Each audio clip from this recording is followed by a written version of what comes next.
नमस्कार, मैं हूं अंकित त्यागी और इस वक्त इंडिया का जो सवाल है वो यही है कि बिहार में चुनाव के कैसे रंग ढंग है। क्या वोटर वेरिफिकेशन पर मचा बवाल जो उफान पर है वो कब तक इसी तरीके से चुनावी मुद्दा बना रहेगा या नए मुद्दे इसके साथ और जुड़ेंगे। कानून व्यवस्था पहले ही एक बड़ा मुद्दा जो विपक्ष है उसके हाथ में है। इन सब के बीच बिहार में चुनावी दंगल में एक नए पहलवान की एंट्री हो गई है। जी हां, भीम आर्मी के यानी कि आजाद पार्टी के प्रमुख चंद्रशेखर आजाद ने बिहार के चुनाव को लड़ने का ऐलान कर दिया है। वो भी चुनावी मैदान में उतर गए हैं। अब आलम यह है कि सत्ता की कुर्सी एक है लेकिन दावेदार इस वक्त बिहार में कई सारे। एक सरसरी नजर पर उन 10 चेहरों पर जरा आज रोशनी डालते हैं जो बिहार चुनाव को प्रभावित कर सकते हैं, बिहार चुनाव का रुख किसी तरफ भी मोड़ सकते हैं। बिहार चुनाव में एक अनार 10 बीमार वाली जो कहावत है उसमें आप देखते हैं। सबसे पहले बात करते हैं नीतीश कुमार की। एनडीए के मुख्यमंत्री उम्मीदवार हैं, सबसे लॉन्ग सर्विंग बिहार के चीफ मिनिस्टर हैं। 20 साल हो गए मुख्यमंत्री पद पर उनको बैठे हुए। एनडीए के सीएम उम्मीदवार के तौर पर नीतीश कुमार जो इस बार फिर से अपना किस्मत आजमा रहे हैं। उसके बाद तेजस्वी यादव महागठबंधन के मुख्यमंत्री उम्मीदवार।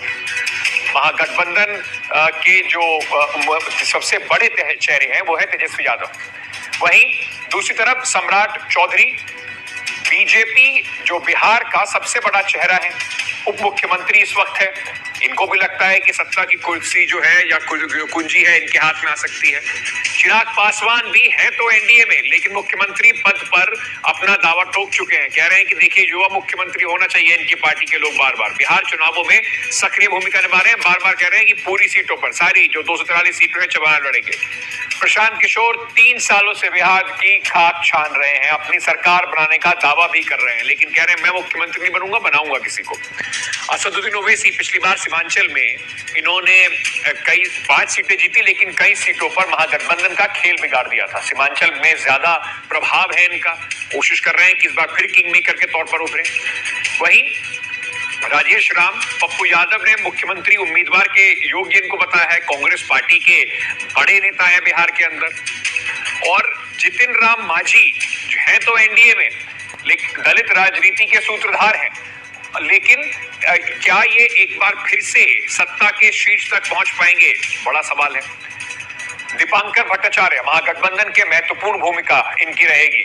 और पिछली बार जो लेफ्ट पार्टीज हैं उन्होंने बहुत अच्छा प्रदर्शन महागठबंधन के लिए किया था, जितनी सीटें उनको मिली थी।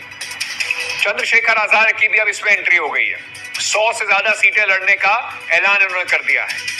चाहते हैं कि दलित वोट अगर इनकी तरफ शिफ्ट हो जाए तो किंग मेकर की भूमिका में चंद्रशेखर आजाद भी आ जाएंगे। अब इससे फायदा नुकसान किसको होगा, ये एक बड़ा सवाल होगा।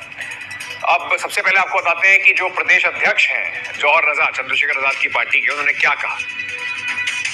आज जो घोषणा है वो ये है कि आजाद समाज पार्टी बिहार विधानसभा चुनाव में 100 सीटों पे लड़ने जा रही है, जिसमें 60 सीटों पे विधानसभा प्रभारी की नियुक्ति कर दी गई है और बूथ कमेटी 100 सीटों पे हमारी तैयार हो चुकी है।